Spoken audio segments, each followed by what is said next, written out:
Relative motion में अगला topic cover up करते हैं कॉलिजन। कॉलिजन एक इम्पॉर्टेंट टॉपिक है, रिलेटिव मोशन में फ्रिक्वेंटली पूछा जाता है। तो कॉलिजन डायरेक्टली कहा जाए तो वो बेस्ड रहता है, कॉलिजन्स के क्वेश्चन बेस्ड ऑन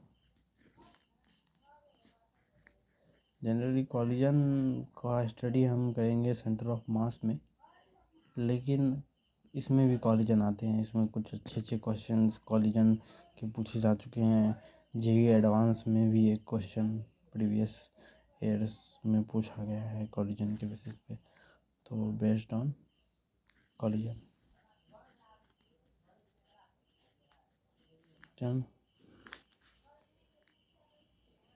रिलेशन क्या रिलेटिव मोशन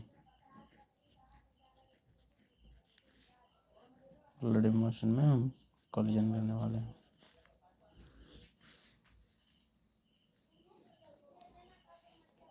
ठीक है, तो एक क्वेश्चन ले लेते हैं directly. Velocity of separation, velocity of approach तो तुम्हें पता है क्या होता है। वेलोसिटी ऑफ सेपरेशन समझा देता हूँ एक बार फिर से।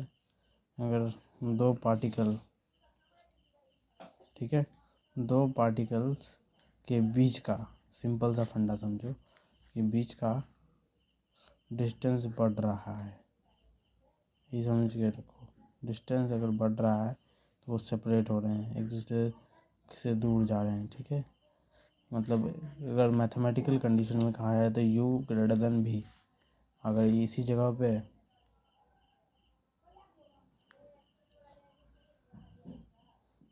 और generally u greater than v, ये जनरली आगे ही रहेगा। ठीक है, बिकॉज एक्सेलरेशन नहीं है तो इंस्टेंट ऑफ सिचुएशन के लिए आगे ही रहेगा, और अप्रोच के लिए इस टाइप का सिचुएशन होता है u v। ठीक है, इनके बीच का डिस्टेंस हमेशा डिक्रीज करता जाएगा, और u ग्रेटर देन v है तो इसका डिस्टेंस इंक्रीज करता जाएगा। ठीक है, तो इसी बेसिस पे ये वेलोसिटी ऑफ सेपरेशन और अप्रोच समझ में आ गया। अब कॉलिजन के क्वेश्चन करते हैं। मान लो एक स्ट्रेट लाइन है,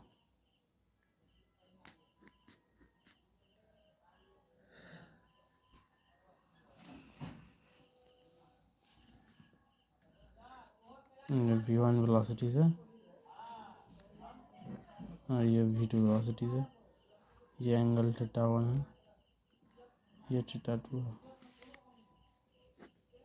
ठीक है, तुमको मिनिमम टाइम निकालना है, मीन टाइम फॉर कॉलिजन।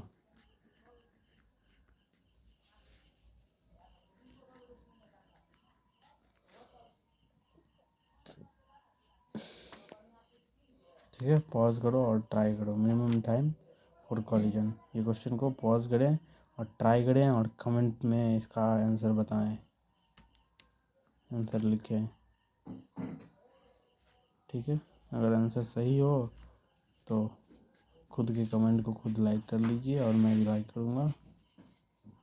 गलत है तो ईमानदारी से गलत बताएं कि मेरा गलत हो गया, किस वजह से गलत हुआ ये भी बताएं। कमेंट नहीं करोगे, पॉज करके ट्राई नहीं करोगे तो फिर तैयारी सही से नहीं हो पाएगी। तो कंपोनेंट्स ले लेते हैं। वेक्टर तो पढ़ाई होगा, वेक्टर की सीरीज में शुरू करूँगा बहुत जल्दी। मैंने थोड़ा सा अजीब सा एक प्लेलिस्ट भी दिया है, मतलब अजीब तरीके से मैंने सिलेबस शुरू किया है।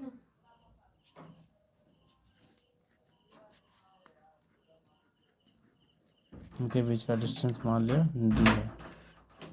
डी है तो मिनिमम टाइम फॉर कोलिजन, तो मान लेते हैं टी जो है मिनिमम टाइम फॉर कोलिजन है, तो D upon velocity of approach मैंने यहीं पे सिखाया था।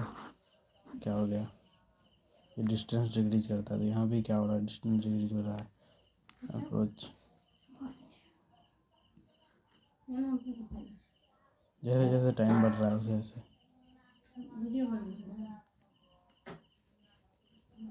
साइन थीटा अप्रोच क्या हो जाएगा